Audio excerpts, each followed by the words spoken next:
أعوذ بالله من الشيطان الرجيم. بسم الله الرحمن الرحيم. الحمد لله رب العالمين، والصلاة والسلام على سيد المرسلين وعلى آله وصحبه أجمعين. رب اشرح لي صدري ويسر لي أمري wahlul 'uqdatam min lisani yafqahu qawli. Subhanaka la ilma lana illa ma 'allamtana innaka antal alimul hakim. Wala haula wala quwwata illa billahil aliyyil azim.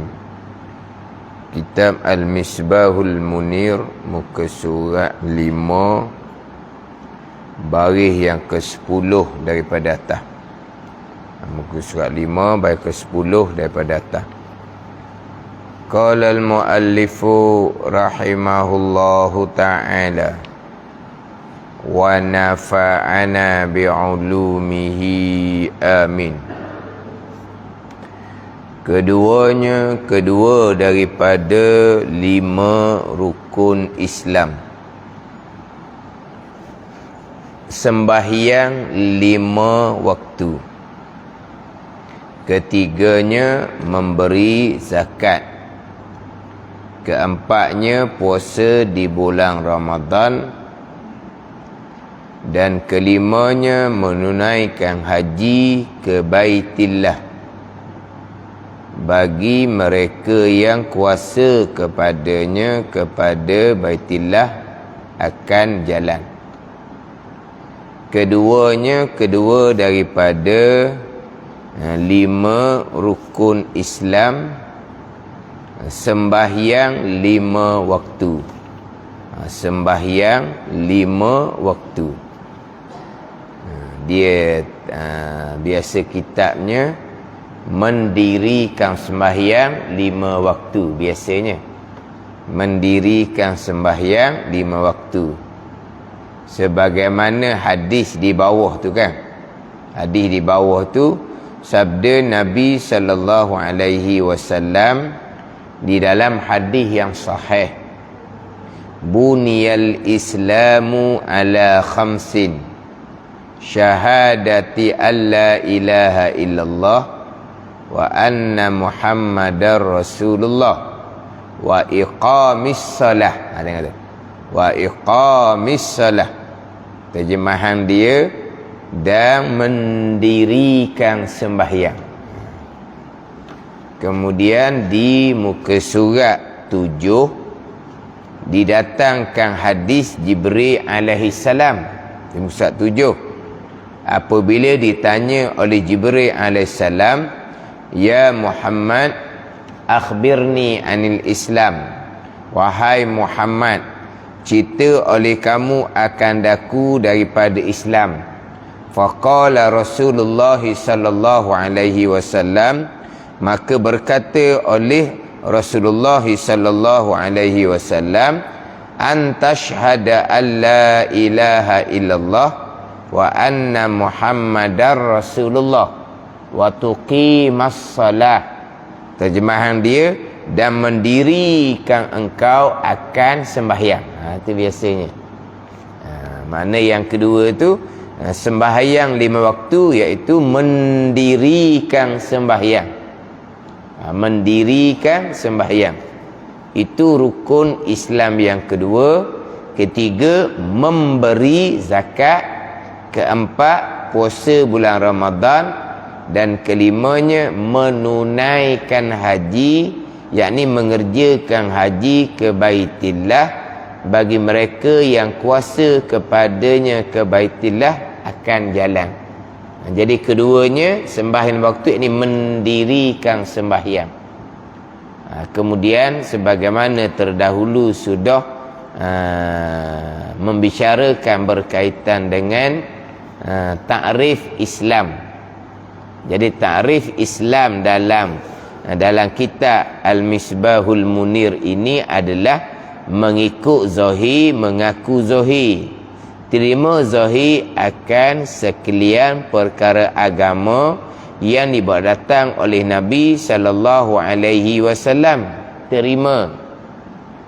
Kemudian saya ada baca dahulunya hak takrifan Islam dalam kitab Faridatul Faraid, mana terima akan sekalian perkara, terima secara zahir akan sekalian perkara agama yang datang oleh Nabi sallallahu alaihi wasallam. Dan jikalau dia tidak pernah, dan jikalau ia tidak sembahyang selama-lamanya sekalipun, selagi diterima bahawa sembahyang adalah kewajipan agama, masih lagi dihukumkan sebagai orang Islam. Jadi di rukun Islam ni mendirikan sembahyang, bukan terima. Mendirikan sembahyang ni pergi kepada amalan, yang mana pandangan daif menyatakan bahawa Islam bukan terima zahir. Islam adalah waqilal amal, dan berkata oleh setengah ulama, Islam adalah amalan tu. Mendirikan sembahyang tu Islam. Ini memberi zakat tu Islam. Berpuasa tu Islam. Mengerjakan haji tu Islam. Itu pandangan yang dhaif. Pandangan yang muktamad, Islam bukan amalan, Islam terima. Islam dengan makna al-inqiyad wal istislam. Makna apa ni? Turut, patuh, terima, akur secara zahir akan sekalian perkara agama yang dibawa datang oleh Nabi sallallahu alaihi wasallam.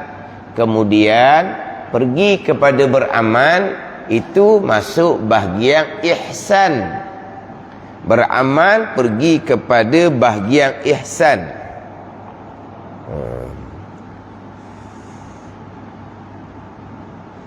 Dia pergi kepada ihsan di muka surat 6. Bermula ihsan berbuat baik, dengan maknanya mengerjakan segala perintah Allah. Itu ihsan di muka surat 6. Definisi ihsan. Bermula ihsan itu berbuat baik. Itu terjemahan ihsan, berbuat baik. Dengan maknanya, apa makna berbuat baik? Mengerjakan, ini mengerjakan segala perintah Allah seperti sembahyang dan puasa. Mengerjakan, itu ihsan. Mengerjakan segala perintah Allah seperti sembahyang dan puasa dan sebagainya. Jadi mengerjakan, yang dengan bahu mendirikan sembahyang, berpuasa, memberi zakat, itu mengerjakan. Itu masuk kepada ihsan. Syarat untuk sempurna Islam dan juga iman. Jadi Islam bukan mengerjakan. Islam pergi kepada terima zahir akan sekalian perkara agama yang dibawa datang oleh Nabi sallallahu alaihi wasallam, yang mana rukun asas kepada Islam adalah 2 kalimah syahadah. Apabila penyaksian bahawa Allah jua Tuhan, penyaksian Nabi Muhammad adalah utusan Allah, maka sebagai orang Islam akan terima bulat-bulat, terima tanpa kira bicara akan sekalian perkara agama yang datang oleh Rasul daripada Allah Subhanahu wa taala, yang syahadah kitanya Allah jua Tuhan. Nabi Muhammad sallallahu alaihi wasallam adalah utusan Allah. Jadi apabila Allah jua Tuhan, sekian perkara agama yang datang daripada Allah akan terima bulat-bulat secara zahir. Itu Islam. Terima. Kemudian kerjakan, mengerjakan segala perintah Allah seperti sembahyang puasa, itu pergi pada ihsan. Tapi rukun Islam ni pergi kepada mendirikan sembahyang, memberi zakat. Kalau kita nak pakai mengikut takrifan Islam dalam kitab Al-Misbahul Munir, pandangan yang muktamad, Islam dengan makna terima, mendirikan sembahyang, yakni terima kewajipan mendirikan sembahyang. Itu rukun Islam. Memberi zakat, yakni terima kewajipan memberi zakat. Berpuasa Ramadan, yakni terima kewajipan berpuasa di bulan Ramadan. Menunaikan haji, yakni terima kewajipan menunaikan haji. Dia kena takdir mudah sikit. Terima kewajipan sembahyang. Bersembahyang ihsan. Memberi zakat ihsan. Berpuasa ihsan. Menunaikan haji ihsan. Baru dia selaras antara rukun Islam dengan takrifan Islam. Sebaliknya, kalau pergi kepada Islam dengan makna mengerjakan, maka rukunnya mengerjakan, maka dia selaras antara tarif Islam dengan rukun Islam.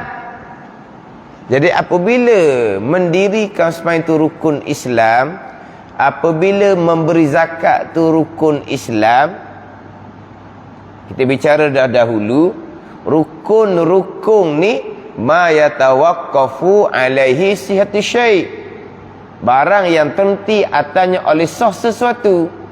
Jadi untuk sah Islam, dia terhenti atas rukun, terhenti atas mendirikan sembahyang. Nak sah Islam, terhenti atas memberi zakat. Nak sah Islam, terhenti atas berpuasa. Itu rukun. Apabila tidak mendirikan sembahyang, maka Islamnya tidak sah, kafir. Dak rukun apa seumpama tu? Pergi kepada yang kita bicara dahulu, rukun urfi. Rukun pada panggilan, seolah-olah seperti rukun, seolah-olah kalau tak sembahyang macam dak Islam. Gitu. Bukan kata dak sembahyang jadi kafir, bukan. Dah kata rukun seperti rukun, seolah-olah rukun. Tak apa kemah mana pandangan ni. Tapi ini pandangan yang masyhur bagi kita, iaitu Islam adalah kerjakan. Rukun Islam adalah mendirikan sembahyang. Itu panggil apa? Kerjakan. Rukun Islam adalah memberi zakat. Itu pun kerjakan, amalan juga. Masyhur kita seumpama tu. Tapi apabila ditanya balik, dah kalau Islam tu makna kerjakan, kalau tak kerjakan jadi kafir. Ni kena cemak pula.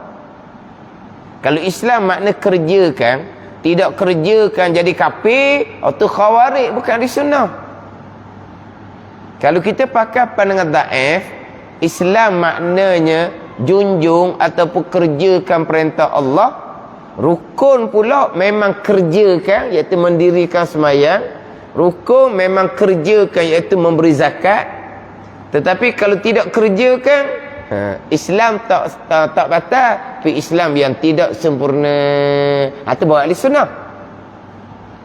Kalau kerjakan tu Islam, tidak kerjakan Islam jadi batal Islam, itu khawarij, bukan ahli sunnah. Tidak laksana hukum Allah, maka jadi kafir, itu khawarij, bukan ahli sunnah. Tidak laksana hukum Allah jadi kafir. Ada ni. Bila laksana hukum Allah jadi kafir, itu bukan ahli sunnah gitu. Itu khawarij.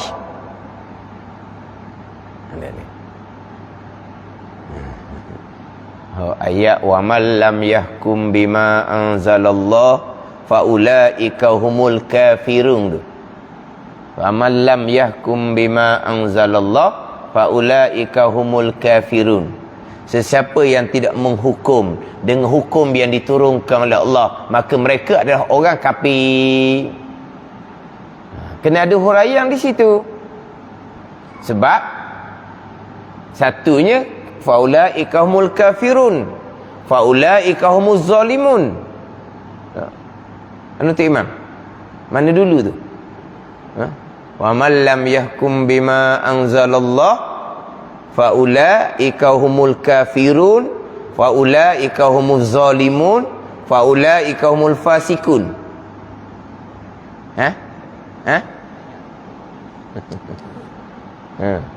Tak ingat?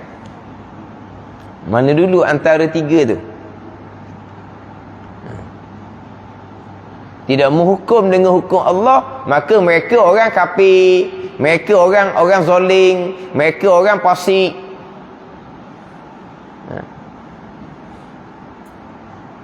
Tak ingat Imam? Ada siapa ingat?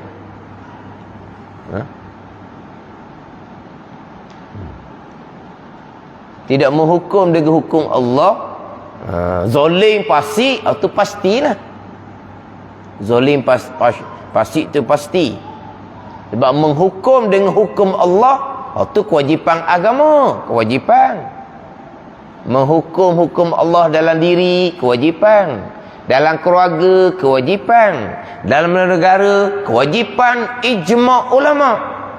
Ada khilaf-khilaf. Tidak melaksanakan hukum agama Allah, pasti zalim lah. Ada ni. Cuma dalam pelaksanaan hukum agama Allah, dia banyak prasyarat. Kalau tidak terlaksana hukum agama Allah dalam keadaan tidak lengkap prasyarat, dalam keadaan sudah memperjuangkan, maka tak berdosalah di situnya. Ada ni, tak berdosalah. Tapi yang kita nak fokusnya, faulaika humul kafirun tu.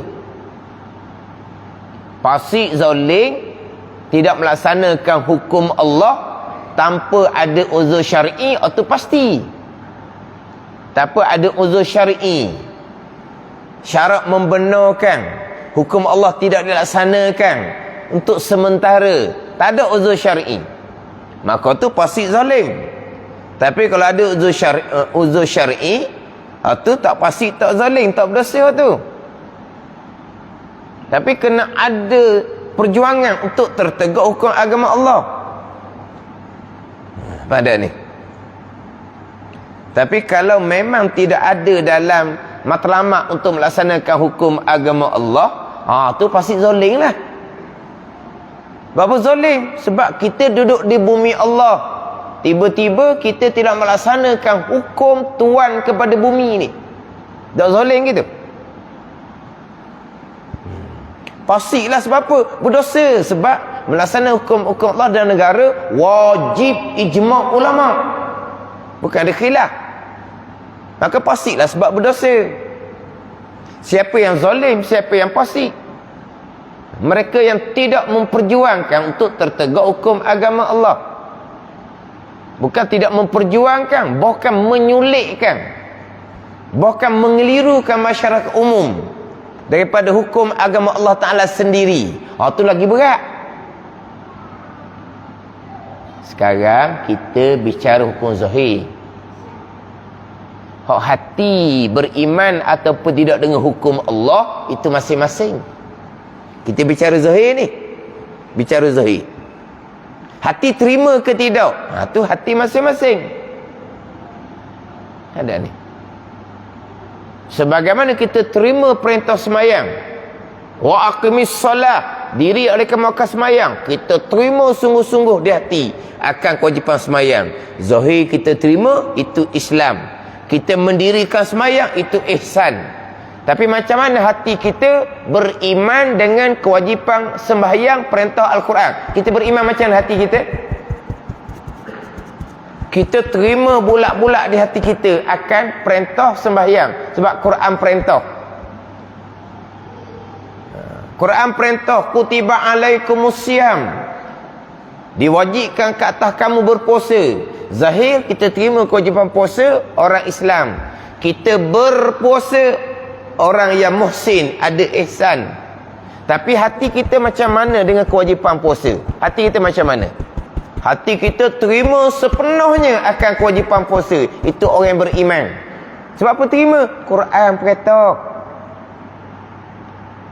Jadi Quran perintah diri oleh kamu ke semayang, hati terima bulat-bulat beriman. Quran yang sama perintah, faqata'u aydiyahuma, potong oleh kamu akan kedua-dua tangan pencuri lelaki dan pencuri perempuan. Quran perintah kerat tangan. Quran yang sama perintah semayang, Quran yang sama perintah kerat tangan. Hati kita beriman ke tidak? Itu masing-masing dengan Allah Subhanahu wa ta'ala. Ini hukum agama ni. Ini perintah Al-Quran ni. Iman ni penentuan nasib kita di hari akhirat. Tanpa iman tak ada bahagian di hari akhirat. Tanpa iman sembahyang puasa pun tidak sah. Ada ni. Tanpa iman sembahyang puasa tidak sah, zakat haji tidak sah. Macam mana berimannya kita dengan perintah Al-Quran, faqata'u aydiyahuma, potong oleh kamu akan tangan pencuri lelaki dan pencuri perempuan. Hati kita beriman tu macam mana ni? Quran, kutiba alaikumul qisas, diwajibkan atas kamu qisas. Kutiba alaikumus siyam, diwajibkan atas kamu berpuasa. Hati kita beriman sepenuhnya kewajipan puasa. Kutiba alaikumul qisas, diwajibkan atas kamu qisas, balas seumpama. Macam mana hati beriman ke tidak? Sebagaimana beriman dengan kewajipan puasa. Ini iman masing-masing dengan Allah Subhanahu wa ta'ala. Tetapi kenapa terkadang hati ni jadi tak berapa sera, tak berapa join, tak berapa dengan hukum agama Allah? Kenapa? Kerana banyak dosa. Apa dosanya? Fasik, zalim, kerana tidak memperjuangkan hukum agama Allah, bahkan terkadang memutablikkan akan hukum agama Allah. Dosa fasik, zalim ni lah yang akan melemahkan iman masing-masing. Akhirnya hati sebut kata hukum kat tangan dak pakai, sebut kata hukum kisah, hukum apa gitu, hati tolak. Mana kafir di sisi Allah Subhanahu wa ta'ala. Semayang, puasa, zakat, haji tak ada, tak sah sama sekali. Ini bab iman. Sebab tu dalam bab ihsan, perjuangan untuk menegakkan hukum agama Allah, itu kewajipan kita. Itu bukan sunat-sunat. Sebab kalau kita bergelombang dengan golongan yang fasik lagi zalim, berdosa kita, dosa itu akan melemahkan iman kita, kepercayaan hati kita, keyakinan hati kita dengan hukum Al-Quranul Karim, hukum Allah Subhanahu wa ta'ala.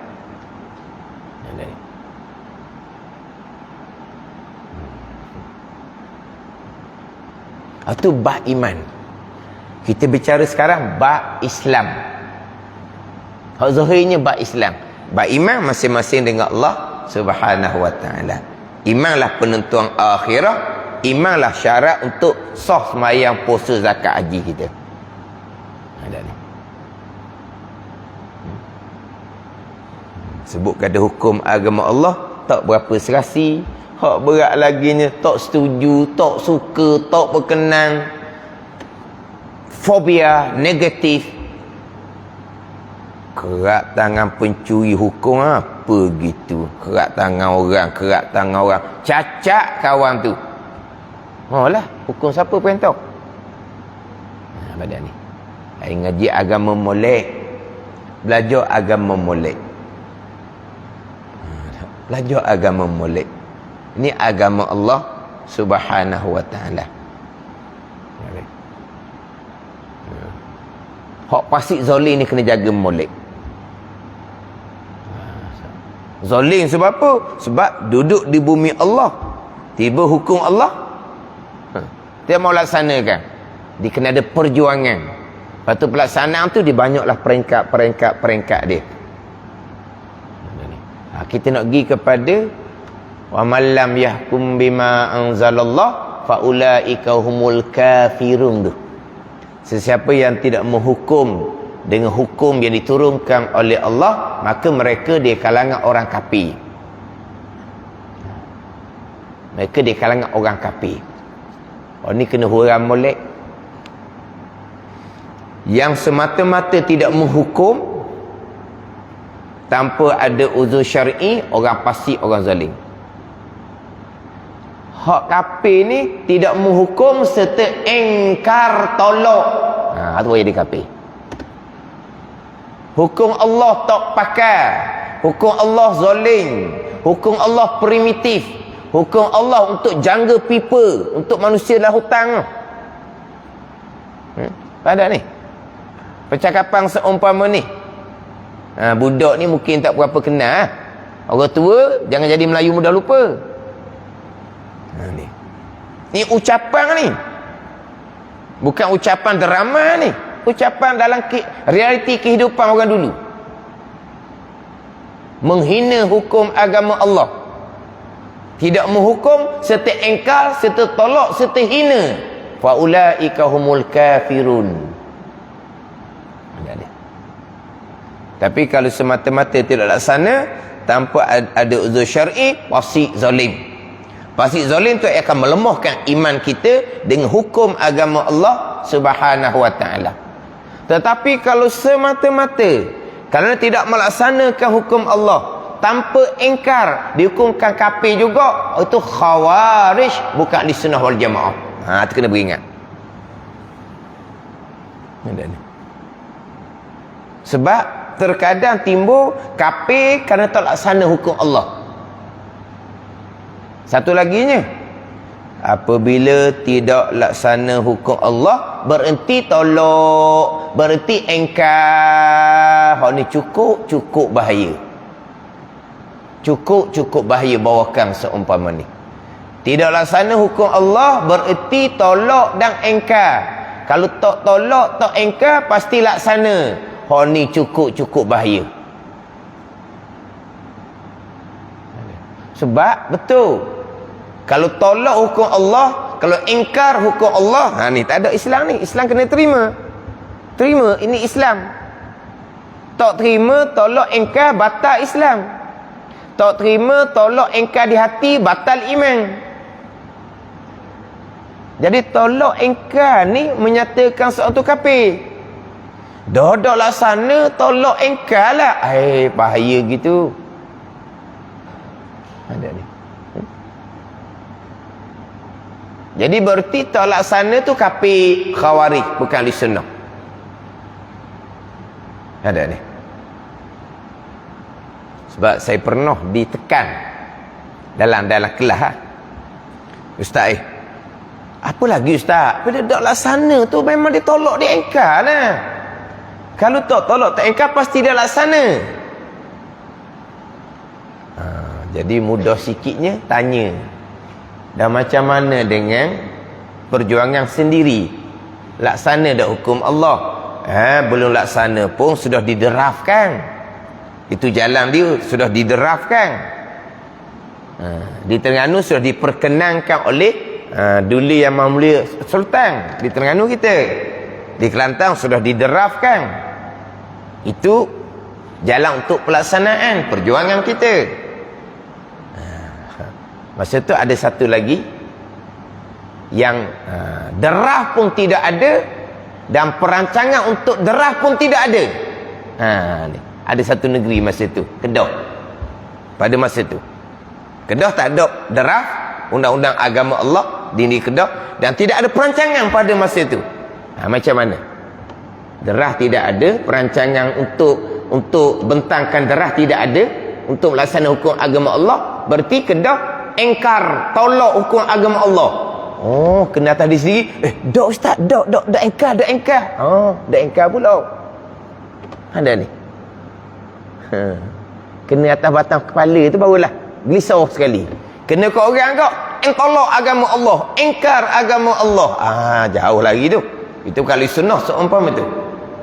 Bila kena atas diri sendiri, dia tak ada derah lagi, tak ada perancangan pun laginya. Lepas tu engkar tolak.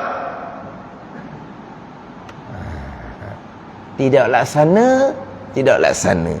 Engkar tolak itu batal Islam. Engkar tolak ni,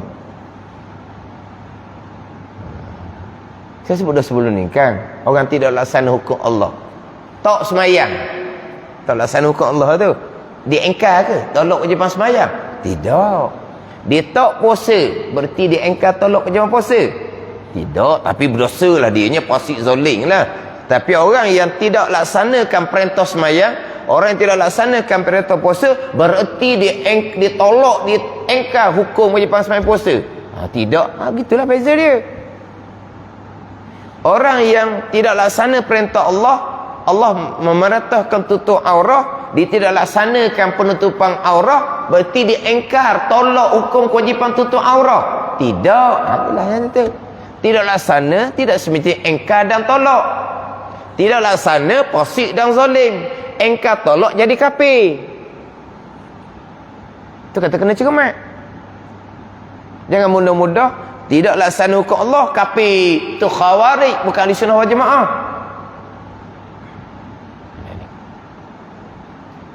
Ini kita bicara Islam, iman, ihsan je ni. Permulaan kita Al-Misbahul Munir. Sini tak lepas nak bicara kok mana laginya lah. Jadi nak kena faham boleh antara terima dengan laksana. Terima zahir orang Islam, terima hati orang yang beriman, laksana ihsan. Tidak laksana hukum Allah tanpa uzur syar'i, fasik dan zalim. Engkar, tolak hukum Allah, kafir ni wal iyazabillah. Itu je. Hukum Allah, hukum yang terbaik. Siapa kita nak tolak hukum Allah tapi tak boleh laksana lagi, begian. Itu cakap manis sebagai orang Islam. Cakap manis sebagai orang Islam. Hati macam mana? Wa hisabuhum 'ala Allah. Hisab mereka tu atas Allah Ta'ala lah. Kita tak nampak dalam hati. Kita hanya hukum zahir. Dia cakap molek hukum Allah. Kita orang Islam kena terima. Tapi pelaksanaan kita belum lagi berupaya untuk melaksana. Belum sampai masa lagi. Belum ada upaya lagi. Jalan untuk laksana ada ke belum? Itu pentingnya. Jalan untuk pelaksanaan. Tapi percakapan tu percakapan sebagai orang Islam. Lepas tu iman wa hisabuhum 'ala Allah. Qiyam tu atas Allah Ta'ala lah. Itu bukan urusan kita. Nabi SAW bersabda, umirtu an ahkuma bizawahir wallahu yatawallas sarair. Aku diperintah menghukum hak zahir. Hak dalam tu itu urusan Allah Subhanahu wa Ta'ala. Tu cakap gitu tu, hati dia tak beriman, siapa kita? Itu urusan Allah Ta'ala, bukan urusan kita. Nabi sendiri pun diperintah hukum zahir. Yang kita nak capu hak dalam, hak urusan Allah, siapa kita? Tapi abang apa tu? Cakap zahir sebagai orang Islam, comel. Tapi hati macam mana? Hati masing-masing dengan Allah Subhanahu wa Ta'ala. Ya, dari.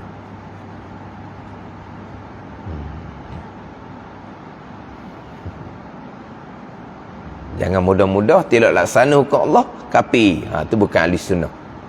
Tidak laksana serta tolak akan hukum Allah, serta engkar akan hukum Allah, kafir. Tak laksana perintah semayang serta tolak engkar semayang tak wajib, kafir. Tidak laksana perintah memberi zakat. Buat zakat buat apa? Tak ada faedah buat zakat. Kalau kata orang yang bertani, tanam padi, zakat-zakat apa? Dia tanam padi seorang je. Orang lain tengok saja je. Nak zakat buat apa? Contoh, dia engkar, dia tolak. Zakat tak bayar dah. Lepas tu dia engkar tolak pula, kafir. Dia tidak laksana kewajipan puasa. Dia engkar tolak. Puasa ni tak ada faedah. Menganiayai diri sendiri, kafir orang ni. Sebab apa? Dia engkar tolak akan hukum agama Allah Subhanahu wa Ta'ala. Tapi tak ada siapa tangga tu orang yang tak semayang, dia masih lagi terima kewajipan semayang. Orang yang tak bayar zakat ke tak berpuasa ke, mereka masih lagi terima kewajipan agama. Maka mereka masih lagi orang Islam yang fasik lagi zalim.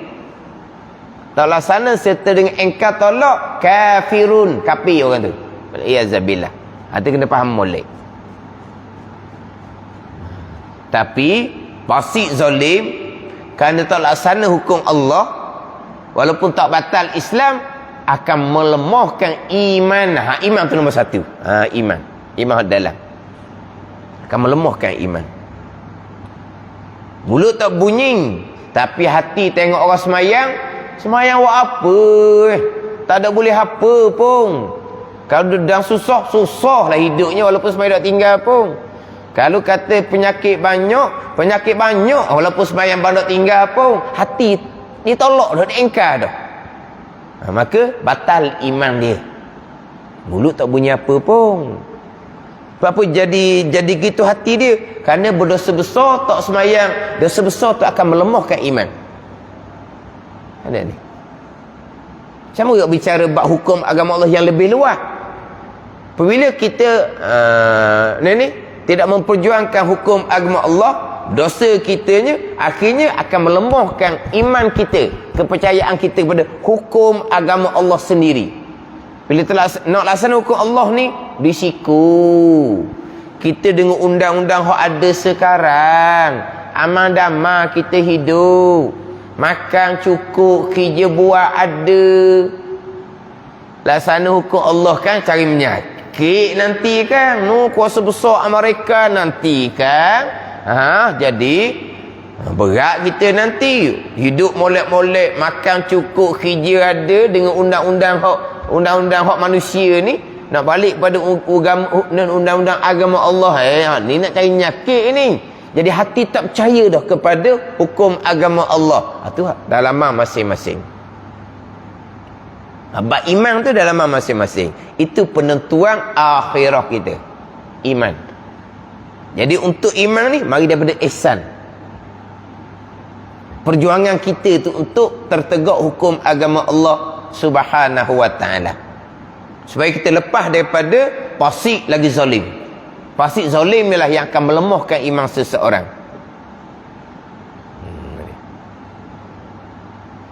Ini kita bicara bab agama ni, bicara bab akhirah. Orang tak fikir agama, orang tak fikir akhirah, dia faham kod lain. Kita kira agama, kira akhirah. Kita kena banyak muhasabah lah. Banyak kira molek atas diri kita tu macam mana. Orang tak fikir agama, tak fikir akhirah, dia fikir dunia semata-mata. Tu pembicaraan ni memang tak masuk lah.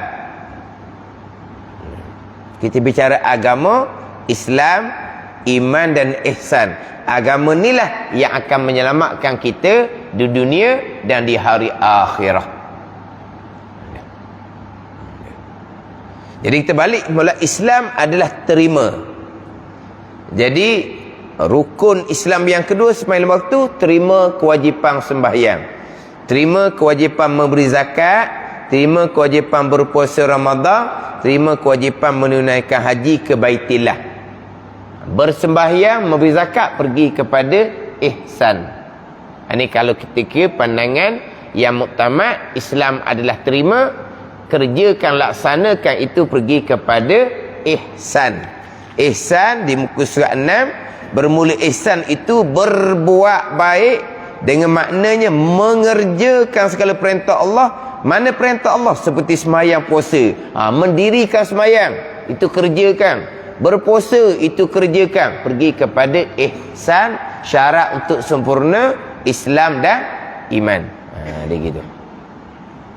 Jadi kena letak molek antara dua takrifan. Tapi dalam kitab kita, Islam dengan makna terima. Jadi keduanya sembahyang 5 waktu, ketiganya memberi zakat, keempatnya puasa di bulan Ramadan, kelimanya menunaikan haji ke Baitillah. Bagi mereka yang kuasa kepadanya akan jalan. Maka disyaratkan menunaikan haji bagi orang yang ada kemampuan. Kuasa pada belanja, kuasa pada tenaga, itu hak haji. Walaha bukan haji je, puasa pun sama juga bagi orang yang kuasa. Puasa pun kalau orang tak kuasa, orang tua yang tak mampu berpuasa, orang sakit berat yang tak mampu berpuasa, tak wajib juga puasanya. Jadi bukan haji je bagi orang yang kuasa, puasa pun bagi orang yang kuasa. Kalau tak kuasa, tak ada dah kewajipan. Puasa pun bagi orang yang kuasa. Kalau orang tua tak kuasa puasa, orang sakit tak kuasa puasa, sudah gugur kewajipan puasa atasnya. Yang wajibnya fidyah berat cepat sehari. Pada ni. Tapi kenapa haji sahaja diqaidkan, disyaratkan jika kuasa?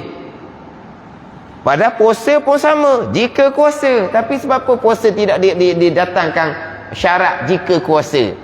Sebab haji ni dia menggunakan belanja yang besar, dan haji ni menggunakan tenaga yang banyak. Sebab tu diqaidkan dengan jika kuasa, walaupun sebenarnya puasa pun sama jika kuasa.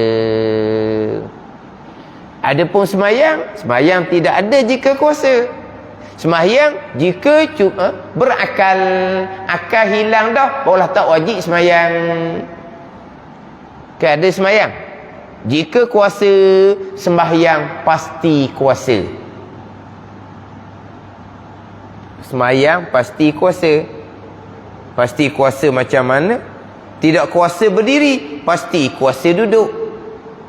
Tidak kuasa duduk, pasti kuasa mengiring. Tidak kuasa mengiring, pasti kuasa melentang. Melentang pun tak kuasa, kena pergi tanang dah lah, mati dah tu. Kalau menentang pun tak kuasa, meniarak, gitu. Meniarak pun tak kuasa, budak kubur dah lah. Ada ni. Tak kuasa isyarat dengan tubuh, isyarat dengan kepala untuk rokok dan sujud. Tak kuasa isyarat dengan kepala, isyarat dengan mata untuk rokok dan sujud. Tak kuasa isyarat dengan mata, memperlakukan rukun rokok sujud dengan hati. Selagi akal, selagi akal, itu sembahyang. Kalau puasa memang selagi kuasa. Sebab itulah syarat wajib puasa, kuasa atas puasa. Mutiqun ala saum, itu syarat wajib puasa. Syarat wajib sembahyang, mutiqum ala solah, kuasa atas solat. Tak ada. Syarat wajib sembahyangnya bergantung kepada akal. Selagi berakal, selagi itulah wajib sembahyang. Walaupun dia sakit berat, tinggal kulit, tinggal tulang sekalipun, ni akal ni sedar, kekal kewajipan sembahyang. Sebab apa? Tiang agama. Tiang agama. Puasa, syaratnya kuasa berpuasa. Kalau haji sama telah lah. Sebab haji dia berkait dengan belanja yang besar dan berkait dengan tenaga. Berkait dengan tenaga. Sabda Nabi sallallahu alaihi wasallam di dalam hadis yang sahih, buniyal islamu ala khamsin, syahadati an la ilaha illallah wa anna muhammadar rasulullah wa iqamis salah wa itaiz zakah wa saumi ramadan wa hajjil baiti man istata'a ilaihi sabila. Artinya dibina pekerjaan agama, mana dibinakan pekerjaan Islam, mana dibangunkan Islam itu di atas 5 perkara. Di atas 5 perkara. Mana? Menyaksikan tiada Tuhan melainkan Allah dan bahawa Muhammad itu Rasulullah. Itu rukun yang pertama. Dan mendirikan sembahyang. Mendirikan sembahyang. Terima kewajipan mendirikan sembahyang. Kalau kita balik kepada selaras dengan takrifan Islam tu, mendirikan sembahyang ni lengkap syarat dan rukun, dan syarat bagi tiap-tiap rukun. Dan memang Al-Quran menyebut mendirikan sembahyang. Alladzina yu'minuna bil ghaibi wa yuqimunas salah. Mereka-mereka yang beriman dengan perkara gaib, dan mereka-mereka yang mendirikan sembahyang. Bukan mereka yang sembahyang, mereka yang mendirikan sembahyang. Dengan lengkap syarat rukun, syarat bagi tiap-tiap rukun. Sembahyang berjemaah, syarat berjemaah. Kalaulah sembahyang tanpa melengkapkan syarat dan rukun, tidak dinamakan mendirikan sembahyang dan tidak dihukumkan sebagai orang sembahyang. Tidak dihukumkan sebagai orang sembahyang.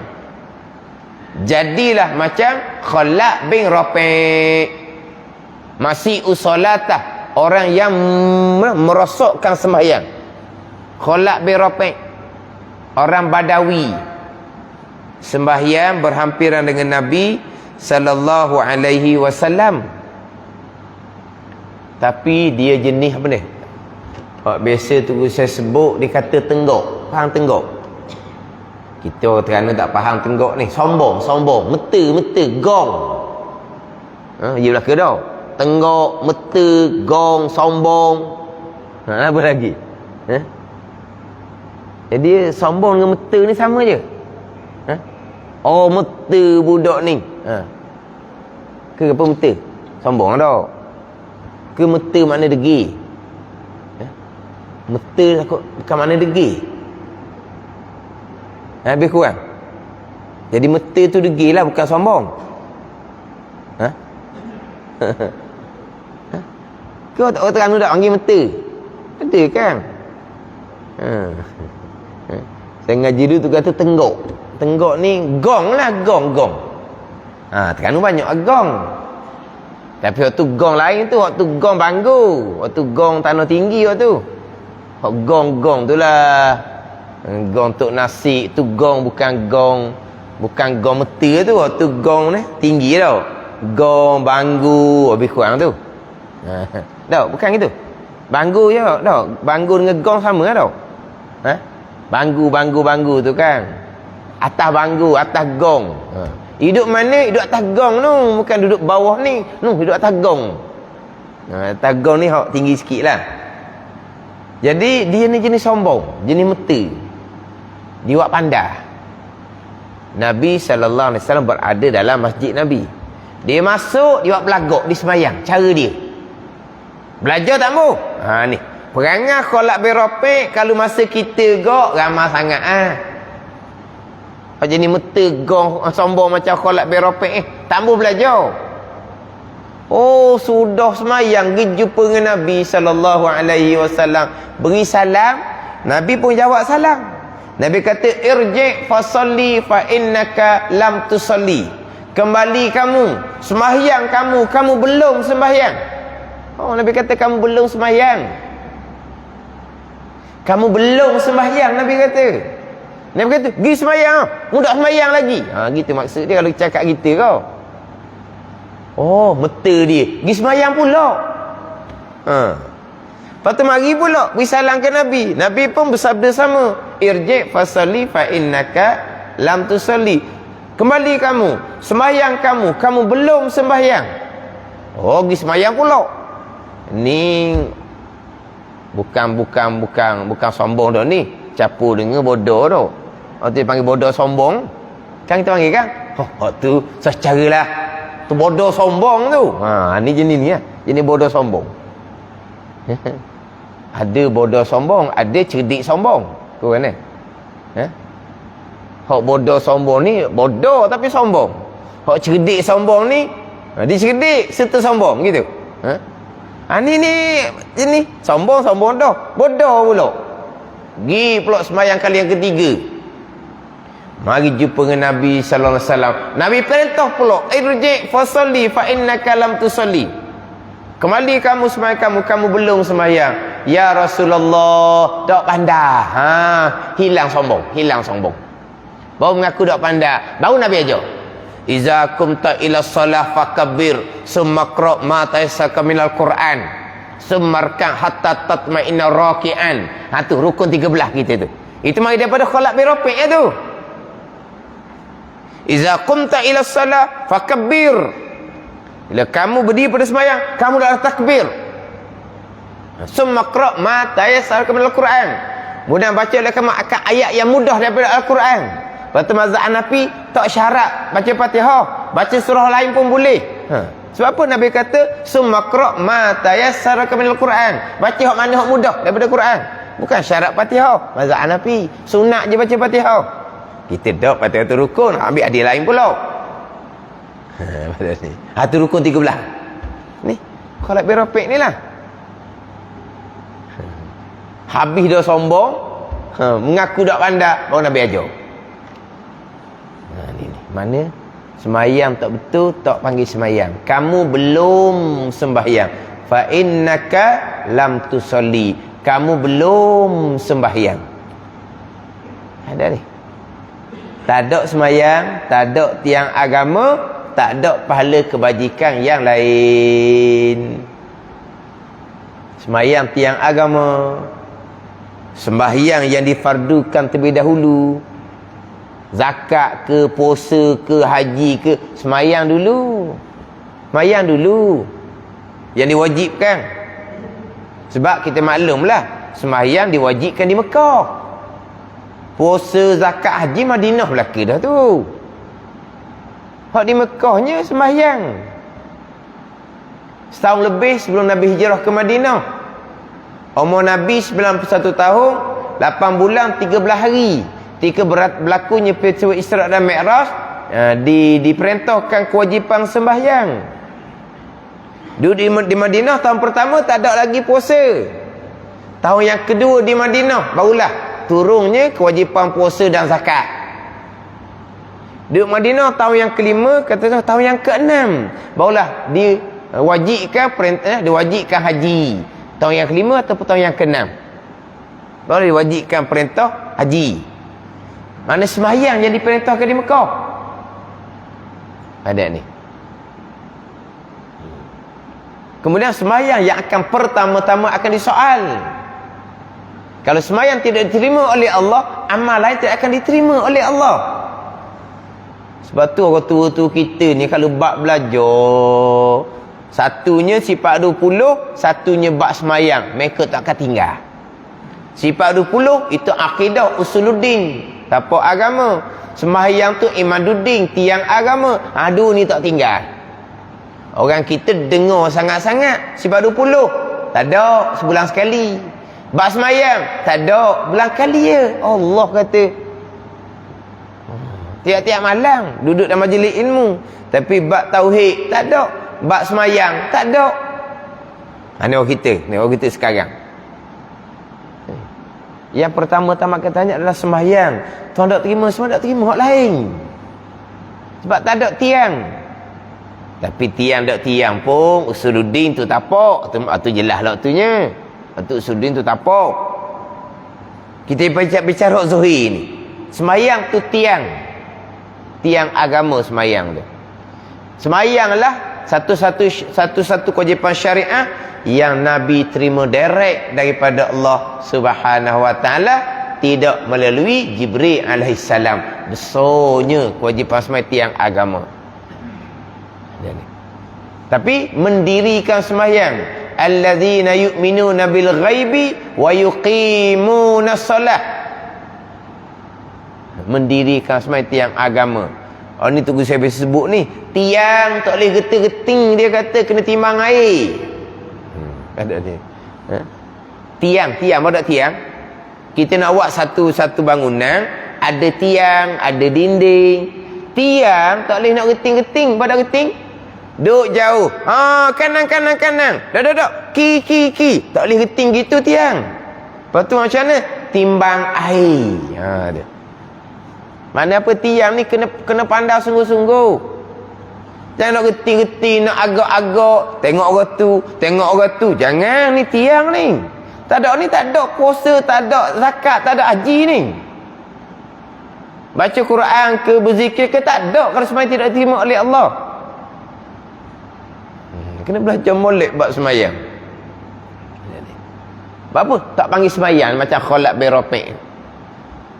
Tapi hadis kholak berapik tu banyak pengajaran dia tu. Yang pertama, kholak berapik sembahyang salah, dipanggil mungkar. Persoalan sekarang, mungkar berlaku depan mata Nabi. Nabi memerintah, marra'a minkum munkara. Tengok tu. Siapa dia kena kamu tengok mungkar, maka lah tegah dengan tangan, tak kuasa tegah dengan lidah. tak kuasa, benci di hati, itu selemah-lemah iman. Itu mafhum dia lebih kurang. Maknanya Nabi kata tengok muka cegah. Sekarang ni kholak beropek sebenarnya tak betul, mungkar. Berlaku depan mata siapa? Berlaku depan mata Nabi. Nabi perintah cegah. Kenapa Nabi tak cegah? Ada ni. Tengok muka, Nabi suruh cegah. Nabi suruh ubah. Dah nampak dah kholak beropek sembahyang salah, mungkar, stop kan dah, hentikan. Itu mungkar. Kenapa Nabi tak hentikan? Cegah mungkar wajib kan? Kenapa tak minta hentikan? Bukan tak hentikan, panggil pun tidak kholak beropek. Kholak beropek mari sendiri, bukan panggil. Kalau dia terus balik, semayang dia seumpama tu sampai bila-bila, biar ke dia lah, dia pandai. Ni pengajaran besar. Nabi tak panggil kholak beropek dengan baik. Yang pertama, Nabi tengok benda mungkar, semayang salah, Nabi tak cegah. Kemudian Nabi tak panggil kholak beropek mari sendiri. Nabi tak panggil. Nabi suruh pergi semayang pula. Dah tahu dah semayang tu tak pandai kan, mungkar. Nabi suruh semayang pula. Warna kiri pula gitu tu. 3 kali Nabi suruh dia semayang. Berulang kali dibuat benda mungkar.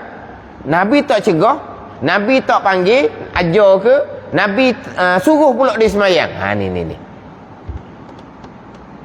Maka ulama pun istinbat hukum, ulama ambil hukum cegah perkara mungkar ada syarat baru jadi wajib, cukup syarat baru jadi wajib.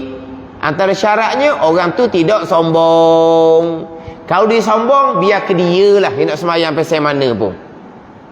Ada ni, kita tengok di semayang tu salah tu, biarlah.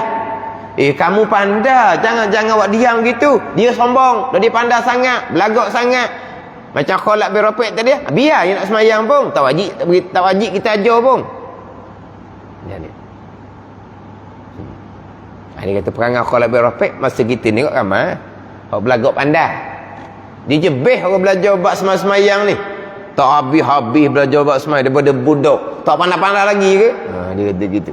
Orang tua kita dok bab tauhid ulang-ulang-ulang, bab semayang ulang-ulang-ulang. Sebab apa? Tauhid usuluddin, tapak agama.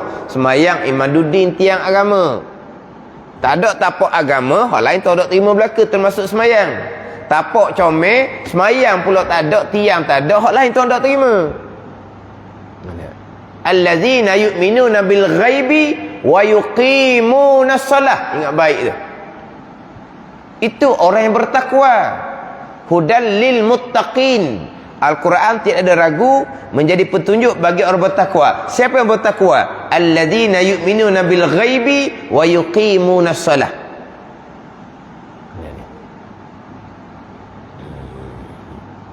Mendirikan semayang dengan sempurna syarat rukun dan syarat bagi tiap-tiap rukun. Berjemaah kena kemah berkaitan dengan syarat-syarat berjemaah, dan mengeluarkan zakat, dan berpuasa di bulan Ramadan, dan menunaikan haji di Baitillah bagi mereka yang kuasa kepadanya, kepada Baitillah akan jalan. Man istata'a ilaihi sabilah, bagi mereka yang kuasa kepada Baitillah akan jalan. Ini dalil berkaitan dengan rukun Islam yang 5 perkara. Maka nyata daripadanya bahawasanya orang-orang yang tidak mengerjakan 5 perkara tersebut itu, mereka tidak ada asas dan tunjang bagi agama Islam, seperti bina-binaan yang tidak ada asas dan tunjang. Orang yang tidak mengerjakan 5 perkara ni taklah kata orang ni batal Islam, tapi tak ada asas, tak ada rupa sebagai orang Islam. Sebab apa? Sebab semayang, zakat, puasa, haji ni syiar yang sangat besar dalam agama kita. Tak ada ni, tak ada agama lah jadi dianya. Adakah Islam dibatal? Tidak, selagi diterima, tidak ingkar akan kewajipan agama Allah Subhanahu wa ta'ala. Wallahu a'lam. Bismillahirrahmanirrahim. Alhamdulillahirabbil alamin wassalatu wassalamu ala sayyidil mursalin wa ala alihi wa sahbihi ajma'in. Allahumma iftah alaina futuhal arifin. Allahumma allimna ilma akdamin wa fahimna famas sabiqin warzuqna ruqat talibin.